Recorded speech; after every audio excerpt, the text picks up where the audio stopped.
아멘. 우리 옆에 분들하고 이렇게 좀 인사했으면 좋겠는데 우리 설 명절이잖아요, 그렇죠? 예, 설 명절 건강하게 잘 보내십시오. 은혜롭게 잘 보내십시오. 네, 설 명절 풍성한 시간 되시기를 축복합니다. 네, 감사합니다. 네. 1년 전보다 우리 인사하는 실력들이 늘었습니다. 알고 계십니까? 네, 감사합니다. 네. 자, 우리가 사는 이 시대는 첨단 기술의 발달이 대단합니다. 그런데 VR이라고 말하는 가상현실이라고 하는 기술에서부터 시작해서 최근 2, 3년 사이에 가장 핫 이슈라고 할 수 있는 인공지능 AI에 이르기까지 다양한 첨단 기술은 오늘날을 하이테크 시대라고 불리게 만들었죠. 그런데 이 하이테크 시대에 의외로 하이터치라고 하는 것의 니즈를 필요로 한다라는 목소리를 우리가 많이 듣게 됩니다.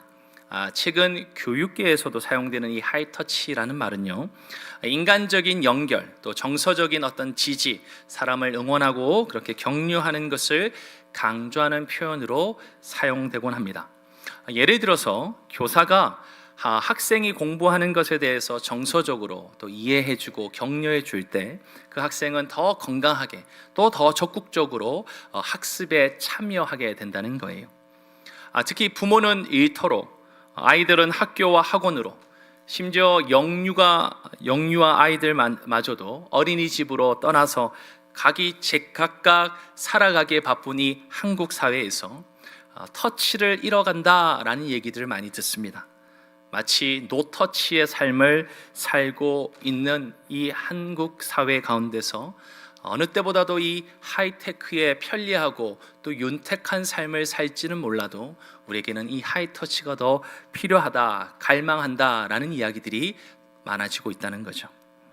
사실 이 하이터치라고 하는 단어는 유명한 미래학자인 존 나이스비트가 1982년에 이 메가 트렌드라고 하는 자신의 책에서 처음 언급했습니다.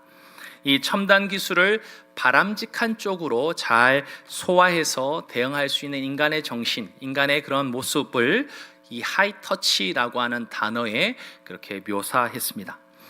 더욱이 이 같은 개념을 자신이 쓴 2000년의 책, 그 하이테크 하이터치라는 책에서도 계속해서 이렇게 이어서 가면서 이 첨단 기술의 발달과 더불어서 이 하이테크 시대가 도래했죠. 이 도래한 이 시대 가운데 오히려 우리의 인간적인 마음, 특히 우리의 감성과 온기가 더 중요하다라는 이야기를 설명합니다. 그래서 첨단 기술로 넘쳐나는 오늘날 우리 이 하이테크 시대에 우리는 편리하죠. 아주 효율을 찾아가는, 그래서 어느 때보다도 효율적인 그런 시대의 삶을 우리는 영위하고 있습니다. 그렇지만 역설적이게도 더욱더 정서적으로 공감하고 인간적으로 따뜻한 그런 터치를 나눌 수 있는 그런 감성적인 연결고리, 즉 하이터치를 갈구하고 있다는 겁니다. 특히 연인이나 부부 사이에서만이 아니라 친구, 가족, 우리의 다양한 인간관계 속에서 우리는 따뜻한 온정을 나눌 수 있는 이 터치가 너무나 중요해졌습니다. 물론 이 터치라고 하는 것은 악수를 하거나 또는 어깨를 토닥거리는 것처럼 이런 단순한 우리의 어떤 접촉에서부터 누군가를 쓰다듬어주고 또는 누군가를 포옹하는 것까지 신체적인 접촉을 나타냅니다. 그러나 그것만이 아니라 더 나아가서 마음을 어루만지는 것도 바로 터치의 영역에 포함되죠. 더욱이 이런 터치라고 하는 것은 말로도 이루어질 수 있고요, 또는 눈빛, 우리의 표정, 우리의 몸짓을 통해서도 가능합니다. 자, 그런 점에서 이 터치라고 하는 것은 사람인 우리에게 다방면으로 느끼고 경험하게 해주는 일종의 접촉이다, 그렇게 표현할 수 있습니다. 여러분들 사실 터치라고 하는 이 단어의 사전적인 의미를 보면 손을 비롯하여 신체 부위로 무언가를 물리적으로 만지거나 건드린다라는 뜻이 있습니다. 그러나 앞서 언급했던 것처럼 마음의 영역에 있어서도 감동시킨다라는 뜻을 가지고 있죠. 결국 오늘날 이 시대에 우리 터치라고 하는 이 화두는 사람의 신체뿐만 아니라 마음과 정서, 심지어는 영혼에 이르기까지 어루만지고 함께 공감하는 것을 그렇게 드러내고 있다 말할 수 있습니다. 자, 그렇다면 우리 성도 여러분은 어떠십니까? 누군가로부터 따뜻한 손길을 느끼게 될 때, 또 누구의 넉넉한 품 안에서 포옹을 나누게 될 때, 또는 누군가의 따뜻한 또 사랑을 담은 눈빛을 건네받을 때 여러분들은 어떤 터치를 느끼십니까? 자, 그런 점에서 우리 다들 이렇게 굳어져 있는 얼굴을 좀 풀 겸 앞뒤 좌우로 우리가 할 수 있는 터치를 좀 하면 좋겠는데, 눈빛으로 전해주셔서 좋고, 손도 만져주시고, 네, 그렇게 사랑합니다, 네, 힘내세요, 네, 옆에 앉아주셔서 감사합니다, 이렇게 좀 함께 우리의 터치를 나누면 좋겠습니다. 네. 혹시 이 자리에 외롭거나 또는 힘겨웠던 분이 계시다면 잠깐이지만, 어찌 보면 내가 모르는 사람일지 모르겠지만 건네는 눈빛과 한마디의 말을 통해서 우리가 힘을 얻고 따뜻한 온기를 경험할 수 있기를 바랍니다.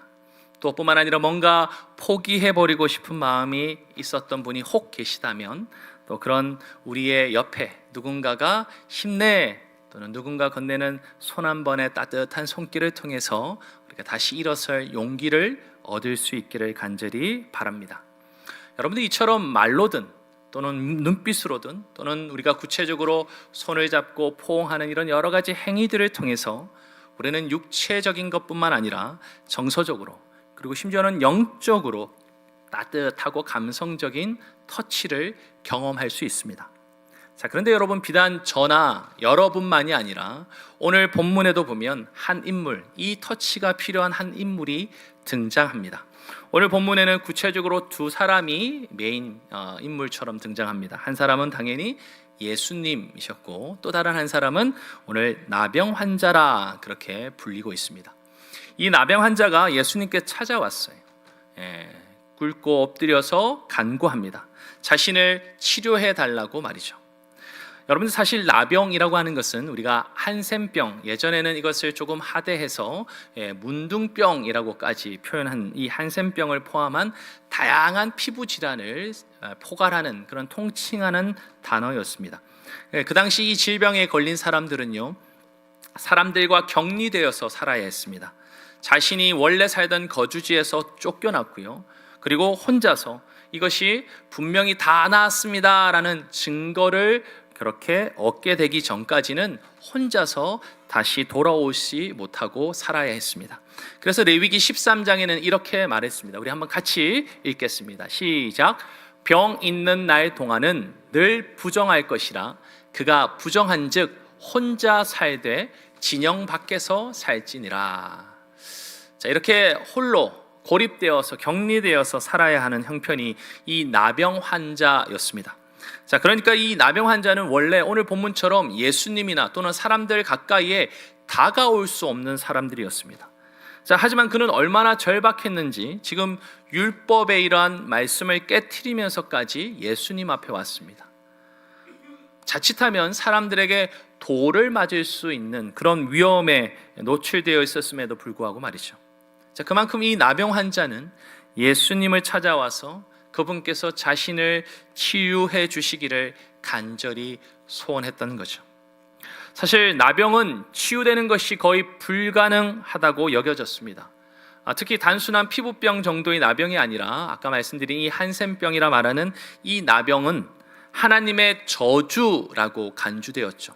그래서 민수기 12장에 보면 이런 얘기가 나옵니다. 구름이 장막 위에 떠나갔고 미리암은 나병에 걸려 눈과 같더라.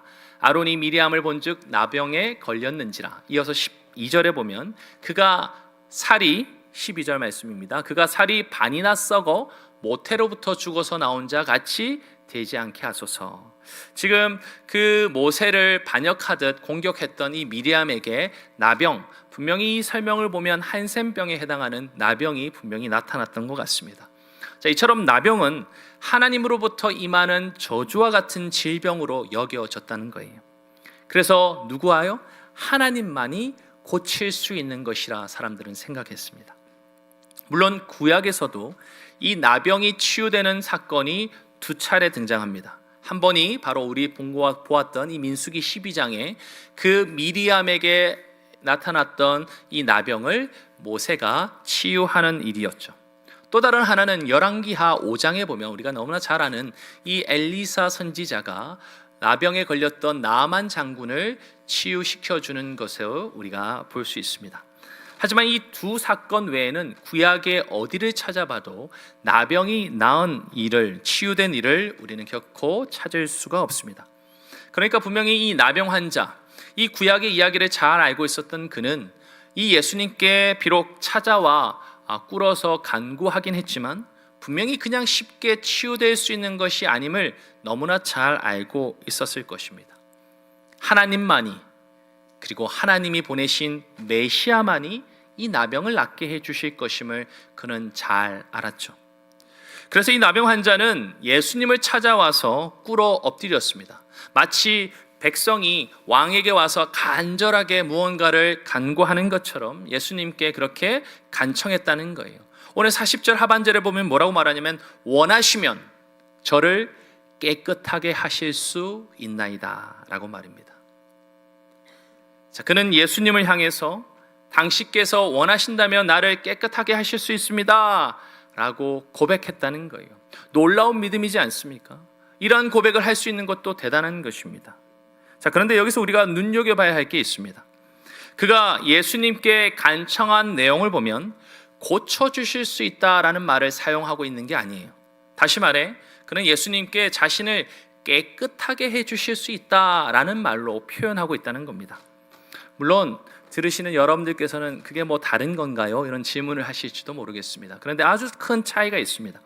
여러분들 깨끗하게 하다라는 뜻을 가진 헬라어는 카타리조라고 하는 뜻을 가지고 있습니다. 이 단어는 우리가 보통 질병을 고치다라고 할 때 헬라어로 쓰는 테라피오라고 하는 단어와는 다릅니다.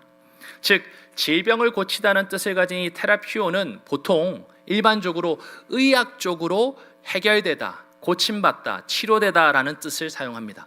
그러나 이 깨끗하다는 뜻은 그것과는 다르게 어떤 점에서는 종교적으로, 영적으로 부정한 것, 불결한 것이 깨끗하게 변하다라는 뜻을 가지고 있다는 거예요. 자, 따라서 이 나병 환자는 단순히 예수님께 와서 아이고 제가 질병이 있는데 이것 좀 고쳐주세요라고 간구하는 게 아니라는 겁니다.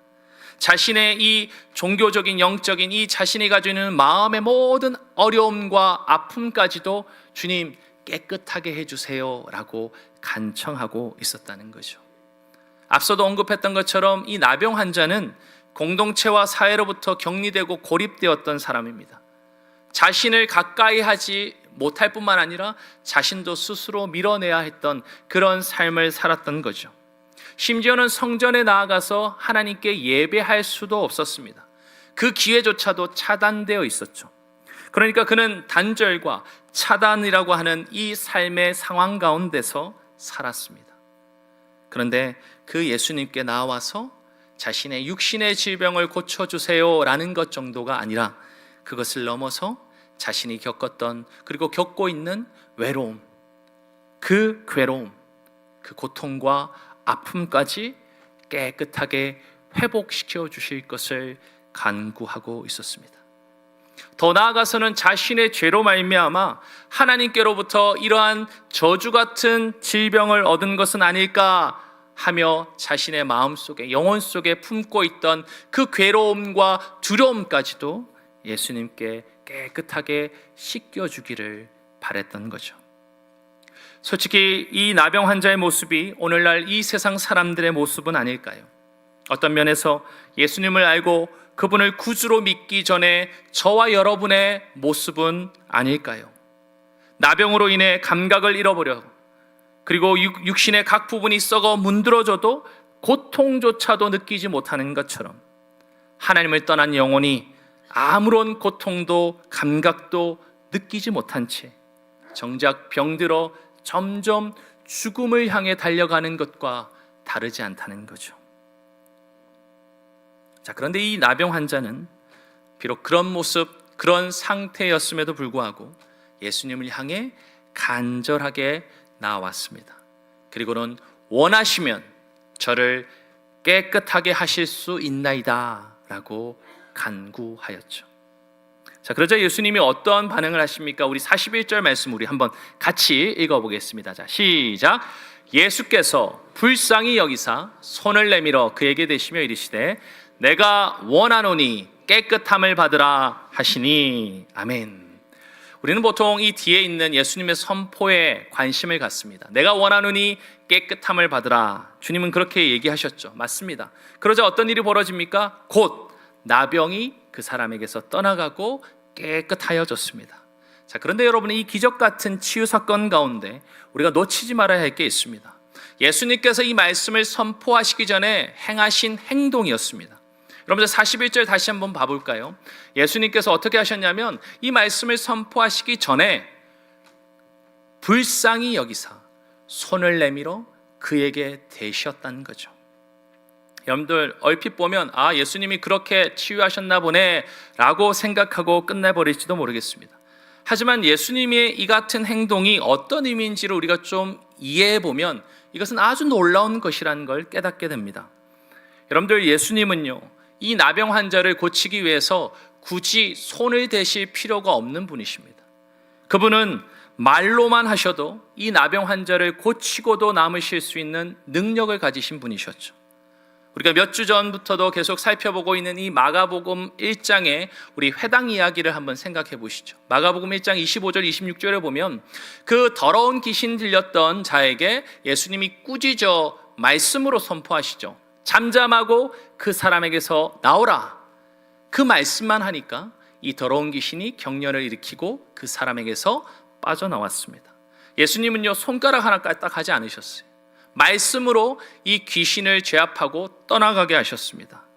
그런데 이상하게도 오늘 본문에서 예수님은요, 이 나병 환자에게 손을 대셨어요. 직접 그를 터치하여 접촉하셨습니다. 특히 그를 불쌍히 여기셔서 그에게 손을 내밀으셨단 말이죠. 근데 여러분, 이것은요, 단순한 일이 아닙니다. 주님이 그냥 건드렸나 보다. 아니에요. 여러분들, 예수님의 이 같은 행동은요, 출신적으로 유대인인 예수님에게 있어서는요, 율법을 어기는 것과 같은 일이었습니다. 율법상 유대인들은요, 부정한 것을 접촉해서는 안 되었습니다. 그러면 자신도 부정해지기 때문이죠. 자, 그런데 여러분, 나병 환자는요, 그 중에서도 가장 부정에 대해서 드러나는 그런 존재였습니다. 그러니까 이 부정한 나병 환자를 만지는 순간 어떻게 해요? 함께 부정해지고 오염되죠. 그럼에도 불구하고 예수님은 과감하게 그 사람을 터치하셨습니다. 그에게 손을 내밀어 그를 어루만져 주셨죠. 예수님께서는 말씀만으로도 나병 환자를 고칠 수 있으셨지만 일부러 친히 그에게 터치하셨던 겁니다. 왜냐하면 바로 그 나병 환자에게 가장 필요한 것, 그를 온전하게 회복시키시는 것이 그로부터 시작하기 때문이죠. 사람과 공동체로부터 소외되고 단절되어 고독했던 그 나병 환자에게 예수님은 말씀으로 그 질병을 고치는 것보다 그 너머에 그 영혼에, 그 마음에, 그 내면에 숨은 모든 아픔과 고통을 주님은 터치를 통해서 회복시키기 시작하셨다는 거예요. 여러분들, 앞서 제가 서론에서도 언급했던 것처럼 터치는 단순히 육체를 접촉하는 일에 그치는 것이 아닙니다. 그 마음과 내면을 어루만지는 역할을 하죠.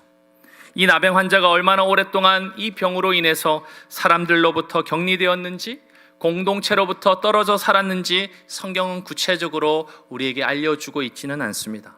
하지만 이 사람의 간절함, 즉 돌을 맞아 죽을 수도 있음에도 불구하고 그 위험을 가지고도 예수님 가까이에 나올 정도로 그가 간절했다는 것은 그의 고통과 이 힘겨움이 결코 짧은 시간이 아니었음을 우리에게 추측하게 해줍니다. 그런 점에서 예수님께서 일부러 그를 말씀만으로 고치지 않으시고 친히 손을 내밀어 그를 대시고 터치해 주심으로써 그의 육체의 질병만이 아니라 그의 마음과 그의 내면과 그의 영혼까지 참된 위로와 회복을 베풀어 주셨습니다. 솔직히 그는 적지 않은 세월 동안에 누군가로부터 이 터치를 받아본 적도 없었을 것입니다. 왜요? 율법에 따라 사람들 모두가 그런 나병 환자를 보면 이렇게 말합니다. 부정하다! 그러니까 사람들 가까이 오지 말라고 알람하는 것과 똑같습니다. 그러니까 그 곁에 누군가가 가까이 있었다가 화들짝 놀라겠죠. 그리고 바삐 벗어나 도망가기 바빴을 것입니다. 누구 하나, 심지어는 가족조차도 그를 만져주지 않았을 것입니다. 분명히 그것이 이 나병 환자에게는 가장 큰 고통이요 상처였을 것입니다. 자기 자신에 대한 자괴감은 물론이고 소외감과 고립감과 모든 차단과 단절로 인해서 가지는 그 고통은 이루 형언할 수 없었을 것입니다. 그러니 그는 이 나병이 하나님의 저주라고 불리는 이유를 뼈저리게 느낄 수밖에 없었겠죠. 하지만 예수님께서는 그런 이 나병 환자에게 손을 대셨습니다. 그것을 통해서 그를 위로하셨습니다. 그의 마음과 내면을 어루만져 주셨습니다. 더 나아가 그의 영혼에 새로운 생명을 불어넣어 주셨습니다. 마치 그가 깨끗하게 해달라고 강구했던 것보다 더 놀랍도록 주님은 그 모든 존재를 새하얗게 깨끗하게 고치시고 회복시키시는 놀라운 역사를 행해 주셨다는 거예요. 자, 여러분, 그런데요, 이같이 예수님께서 일부러 직접 손을 대면서 그 영혼, 그 내면, 그 육신의 모든 부분 포함해서 영혼까지 그렇게 새롭게 회복시켜 주셨던 이유가 무엇이었을까요? 오늘 성경은 우리에게 그를 불쌍히 여겼기 때문이다 말합니다. 우리 41절 말씀 우리 다시 한 번 더 읽어보겠습니다. 자, 시작. 예수께서 불쌍히 여기사 손을 내밀어 그에게 대시며 이르시되 내가 원하노니 깨끗함을 받으라 하시니. 아멘. 이처럼 예수님께서 말씀만이 아니라 친히 그에게 손을 대시면서까지 터치하시면서까지 그를 깨끗하게 하기 원하셨던 가장 궁극적인 이유는 바로 그를 불쌍히 여기셨기 때문이었습니다. 예전 개역 한글 성경에는요, 민망히 여기다라는 표현으로 쓰고 있기도 하고요. 그러나 이것의 진짜 뜻은 헬라어로 보면 스플랑크니조마이라고 하는 단어입니다. 이 단어의 어근이 뭐냐면요, 창자, 내장, 또 달리 표현한다면 오장육부라고 말할 수 있는 그 단어가 바로 이 단어의 어근입니다. 즉 다시 말하면 이 스플랑크니조마이라고 하는 단어는 이 오장육부 온 창자가 다 뒤틀려서 고통하듯이 그렇게 애타하는 마음을 뜻하고 있다는 거예요.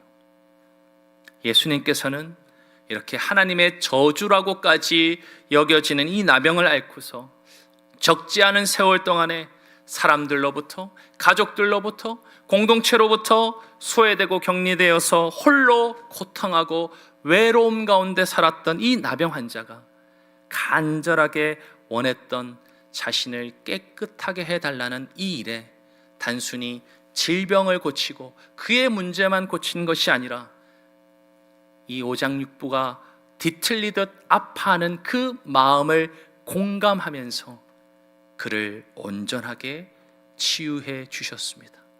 그를 불쌍히 여겨 주셨다는 거예요. 사실 이 같은 예수님 덕분에 그는 나병을 치유받았습니다. 그리고 오늘 성경에는 다 설명해 주고 있지 않지만 분명히 그는 이제 가족들에게 다가갈 수 있는 자가 되었습니다. 또한 이웃과 공동체 사람들에게 꺼리낌 없이 다가가서 함께 할 수 있는 존재가 되었습니다. 더욱이 그는 이제 하나님께 나아가 그 성전에서 예배 드릴 수 있는 자가 되었다는 거죠. 그전에는 이 성전에도 다가갈 수 없는 자였지만 이제 아무런 꺼리낌 없이 마음껏 하나님께 나아가 예배할 수 있는 자가 되었습니다. 자, 그런데 성도 여러분, 예수님의 이 같은 긍휼을 덧입은 사람은 오늘 성경에서 등장하고 있는 나병 환자 한 사람만이 아닙니다. 저와 여러분, 예수 그리스도를 구주로 믿고 삶의 주인으로 모시는 그리스도인들마다 예수 그리스도께서 그 오장육부가 쥐어짜 고통하듯 아픈 그 모든 애타는 마음을 친히 공감하시면서 저와 여러분이 갖는 이 세상에서의 그 모든 힘겨움과 그 모든 두려움과 그 모든 외로움을 친히 공감하시고 긍휼을 베풀어 주셨습니다.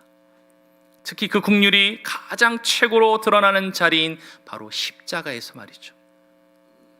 그래서 십자가야말로 나병 환자처럼 소외되고 고통당하는 이에게, 이 시대의 영혼들에게 주님은 가까이 다가와서 불쌍히 여기사 손을 내밀어 그에게 대시고 그 영혼을 깨끗하게 해주신 것이죠. 바로 이 십자가의 말로 주님이 우리 가운데 행하신 긍휼의 접촉점이었습니다. 이 감격스러운 주님의 사랑과 은혜를 믿고 받아들이는 자라고 한다면 예수님으로부터 우리는 불쌍히 여김을 받은 자요, 이 땅에서 더 이상 고립되거나 외롭거나 또 고통 속에 살아가는 것이 아니라 주님의 참된 이 긍휼의 터치를 만끽하고 살아가는 자인 줄 믿습니다. 사실 이 예수님의 긍휼은요, 오늘 이 마가복음만이 아니라 우리가 너무나 잘 아는 누가복음의 이야기 속에서도 아주 잘 극명하게 표현되어 있습니다. 우리가 잘 아는 탕자의 비유죠. 예수님께서 제자들에게 말씀하셨던 비유, 탕자 아들이 아버지께로부터 유산을 받아서 멀리 떠나 허랑방탕하게 살죠. 그러다 모든 것을 잃어버리고 굶주려 죽게 되었습니다. 그러자 그 아들이 그 죽음 앞에서 아버지를 떠올리게 되었고 그는 아버지의 집으로 돌아왔습니다. 그런데 그 아버지의 집에 돌아온 아들을 향해서 아버지는 내치지 않으셨습니다. 그를 긍휼히 여겨주셨습니다. 그를 불쌍히 여겨주셨습니다. 우리 누가복음 15장 20절 말씀인데 우리 한번 같이 읽어보겠습니다. 시작. 이에 일어나서 아버지께로 돌아가니라. 아직도 거리가 먼데 아버지가 그를 보고 측은히 여겨 달려가 목을 안고 입을 맞추니. 아멘. 스프랑크니조마이, 오장육부의 그 창자가 뒤틀려 고통하는 그 아픔을 가지고 냄새나고 먹지 못해 굶어 죽을 것만 같아 아버지께로 돌아온 그 아들을 그 아버지는 목을 안고 입을 맞춰 주셨습니다. 마치 그 나병 환자에게 굳이 그러지 않으셔도 됨에도 불구하고 손을 내밀어 만지시고 터치하셔서 그 육신의 질병만이 아니라 그 마음과 영혼을 고치시고 새롭게 해주신 주님의 모습처럼 말이죠. 따라서 바로 이 긍휼의 클라이막스를 주님은 우리에게 십자가를 통해서 보여주셨고 경험하게 해주셨습니다. 저와 여러분, 여기 계신 모든 분들이 오늘 이 나병 환자가 경험한 것처럼 주님의 직접적인 손, 이 터치를 경험한 적은 아무도 없습니다. 그러나 그것보다 더 분명하고 더 확신한 주님이 십자가를 통해서 그분이 우리를 불쌍히 여기사 우리의 모든 존재를 깨끗하게 고치시고 새롭게 해주셨음을 우리에게 약속하고 계시다는 거죠. 따라서 성도 여러분, 우리가 예수 그리스도로부터 거저 그 긍휼을 얻어 깨끗하게 되었다면 이제는 우리가 예수님처럼 주위 사람들에게 다가가 그 손을 내밀고 그들에게 터치하며 주님의 그 놀라운 긍휼과 사랑을 전하며 살아야 되지 않겠습니까? 그런 점에서 이 설 명절은 그 어느 때보다도 귀하고 복된 기회라고 말하고 싶습니다. 혹 믿지 않는 우리 가족 친지가 있다면 예수님의 그 터치 가운데 깨끗함을 입고 완전히 새로워진 이 나병 환자처럼 우리가 그런 가족 친지에게 긍휼의 터치, 사랑의 터치의 통로가 될 수 있기를 주님의 이름으로 축원합니다. 예수님처럼 우리가 그들을 불쌍히 여기는 자가 될 수 있기를 바랍니다. 예수님께서 긍휼의 접촉점인 그 십자가를 통해 저와 여러분을 깨끗하게 해주셨던 것처럼 우리 가족 친지와 또 우리 이웃들, 예수님을 아직 모르는 많은 사람들을 향해서 우리를 통해 그 긍휼의 놀라운 역사들을 이루어 주실 줄 믿습니다. 뿐만 아니라 우리가 3월이면 이제 목장 모임을 개강하게 될 겁니다. 이제 올해는 더 새롭게 만나시는 목장들도 많이 있습니다. 우리 모두가 서로를 위해서 진정한 사랑의 터치, 긍휼의 터치를 나누는 그런 통로가 될 수 있기를 간절히 소원합니다. 그래서 예수님 사랑과 긍휼을 그저 말만이 아니라 세상에서 때로는 힘들고 외로워 소외되고 고통했던 누군가가 있다면 그들이 목장 안에서 우리의 따뜻한 손길을 통해, 우리의 따뜻한 포옹을 통해, 우리의 사랑의 눈빛을 통해 힘을 얻고 새로워질 수 있기를 간절히 소원합니다. 사랑하는 성도 여러분, 예수님께서는 단순히 나병을 고치기 위해서, 그 정도의 질병을 고치기 위해서 이 땅에 오시지 않으셨습니다. 그분은 오히려 그 나병 환자를 불쌍히 여기셔서 그에게 친히 손을 내밀어 터치하심으로 그 영혼이 가지고 있는 모든 고통과 아픔과 두려움을 깨끗하게 하셨습니다. 그리고 그 부정한 자를 오히려 거룩하신 주님께서 거룩하게 바꾸어 주셨죠. 그리고 이 놀라운 주님의 역사는 그 긍휼의 접촉점인 십자가를 통해 저와 여러분에게도 이미 이루어진 줄 믿습니다.